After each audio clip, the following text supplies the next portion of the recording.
समय में झारखंड में 1932 खतियान का ट्रेंड चला हुआ है। अलग अलग जगहों पर आंदोलन स्थापित किए जा रहे हैं। आपको बता दें कि ये आंदोलन करने के पीछे क्या कारण है। पहले तो हम लोग इस वीडियो में जानेंगे कि हम लोग किन किन बिंदुओं पर बात करने वाले हैं। सबसे पहले हम लोग बात करेंगे कि खतियान कहते किसे हैं। उसके बाद हम लोग बात करेंगे 1932 का खतियान क्या है, क्यों इसे लागू किया जाएगा, बार बार 1932 का ही जिक्र क्यों, क्या है इसकी वजह, क्या है इसका इतिहास, क्या यह सही रहेगा, अब तक क्या हुआ है, यानी झारखंड बनने से अब तक, यानी जब से झारखंड बना है तब से अभी तक इससे रिलेटेड यानी 1932 खतियान से संबंधित क्या क्या ठोस कदम उठाए गए हैं। 1932 खतियान पर क्या है सरकार का रवैया, क्या कहती है हमन सरकार। जोहार यानी नमस्कार झारखंडी की पहचान बताने वाला शब्द जोहार अब खतियानी जोहार में बदल रहा है। अब सिर्फ जोहार काफी नहीं, सवाल है झारखंड का मूल निवासी कौन है। एक बार फिर स्थानीयता, भाषा का विवाद और 1932 के खतियान के आधार पर स्थानीय नीति की मांग तेज होने लगी है। सड़क पर बैनर पोस्टर लिए लोग इस मांग को एक बार फिर उठा रहे हैं। झारखंड में भाषा विवाद से शुरू हुआ आंदोलन अब 1932 के खतियान करने तक पहुंच गया है। लातेहार में अब भी मगही भोजपुरी को लेकर विवाद जारी है। तो आंदोलन भाषा से होते हुए एक बार फिर इस मूल सवाल को खड़ा करने की कोशिश में है कि झारखंड का मूल निवासी आखिरकार है कौन। खतियान। सबसे पहले हम लोग पहले सवाल का उत्तर जानेंगे कि खतियान कहते किसको हैं।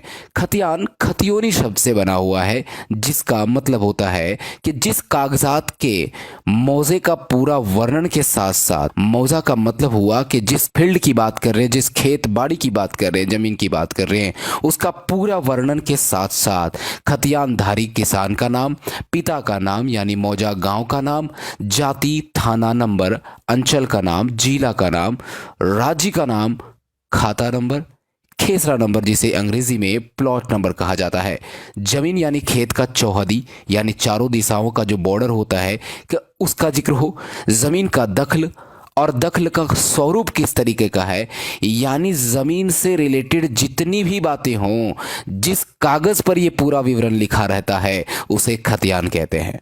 यानी अगर किसी व्यक्ति का खतियान है, इसका मतलब है कि उसका जो जमीन है, जो उसका प्लॉट है, उसका प्लॉट नंबर, उसमें उस किसान का नाम होना चाहिए, उसका जाति, चौहदी यानी वो खेत का जो चारों बॉर्डर्स होते हैं, पूरब के तरफ किस आदमी का खेत है, पश्चिम की तरफ किसका खेत है, इस तरीके से पूरा जिक्र होता है, तो यानी उसको खतियान कहते हैं।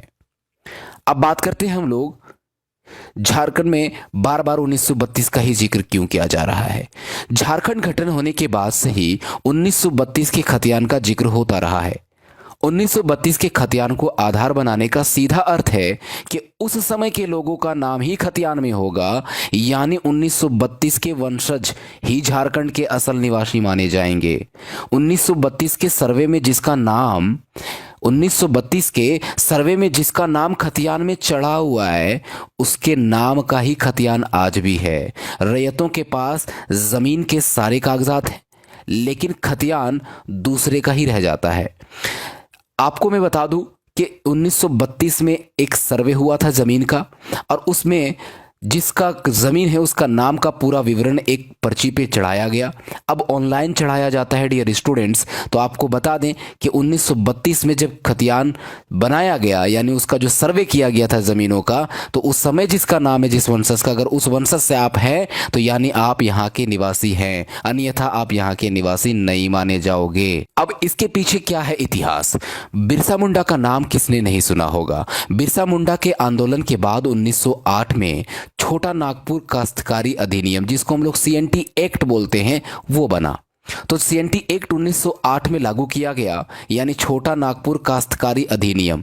अब इसमें क्या बातें हैं, इसी एक्ट में मुंडारी खुटकटीदार का प्रावधान किया गया।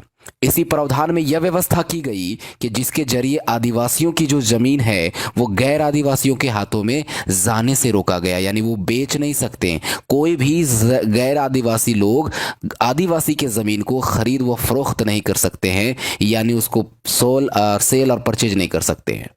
आज भी खतियान यहाँ के भूमि के अधिकारों का मूल मंत्र का या संविधान कहिए, वो उसका संविधान है, मूल मंत्र है निवासी का।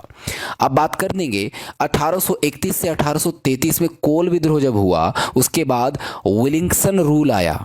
ये विलिंग्सन रूल क्या कहता है कि कोल्हान की भूमि हो आदिवासियों के सुरक्षित कर दी गई, यानी जो कोल्हान क्षेत्र की जो ज़मीन था वो हो आदिवासी जो आपके समुदाय के लोग आते हैं उन लोगों के लिए कंजर्व कर दिया गया, उन लोगों को दे दिया गया, यानी ये इसी का है और यहाँ पर कोई ज़मीन नहीं खरीद सकता। ये व्यवस्था निर्धारित की गई कि जो कोल्हान प्रशासनिक कामकाज हो मुंडा और मानकी द्वारा कोल्हान के सुप्रिटेंडेंट करेंगे।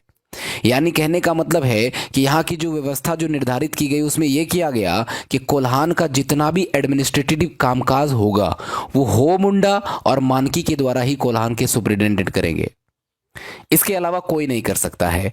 इस इलाके में 1913 से 1918 के बीच में लैंड सर्वे हुआ, यानी जमीन का सर्वे किया गया। इसी के बाद मुंडा और मानकी को खेवट में विशेष स्थान मिला।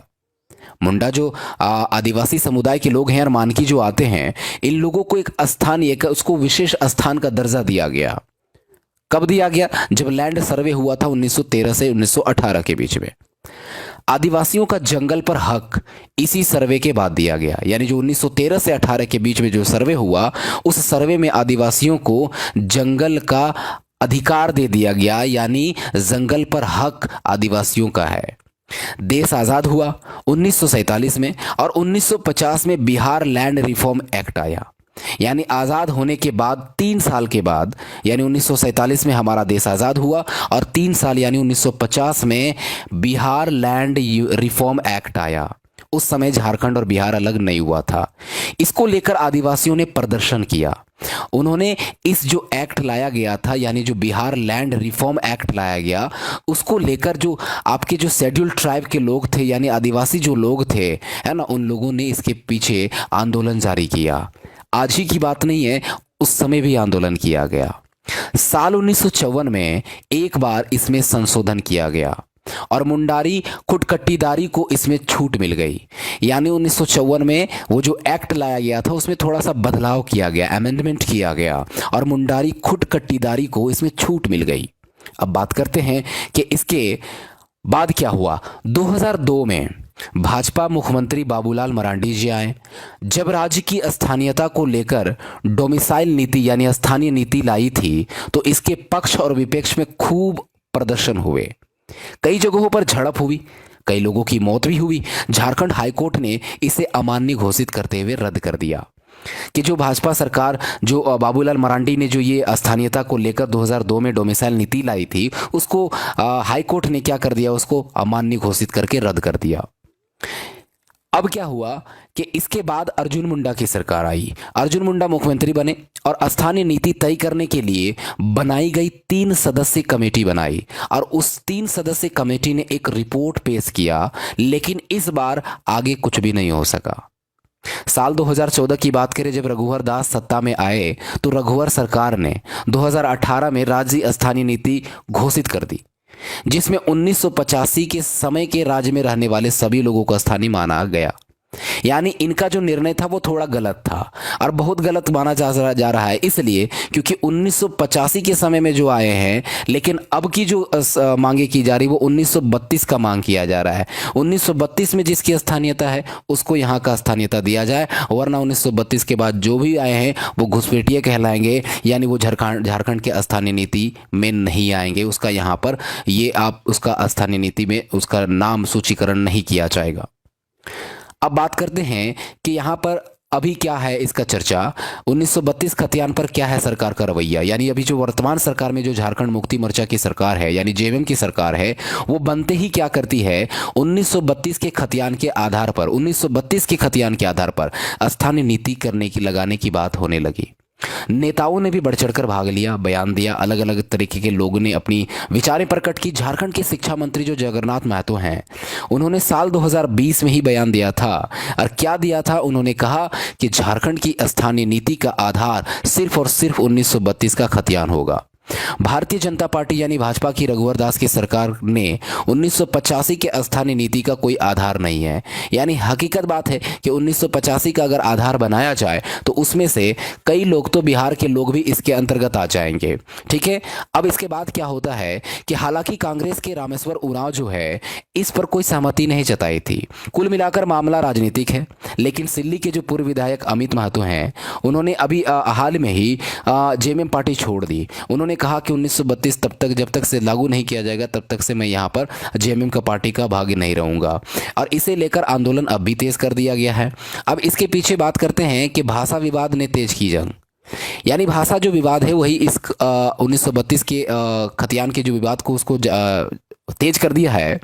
भाषा विवाद ने एक बार फिर इस 1932 के खतियान और स्थानीय नीति की मांग को हवा दे दी है। प्रशासनिक सुधार और राज्य भाषा विभाग की ओर से 24 दिसंबर को भाषा को लेकर एक लिस्ट जारी की गई है ना।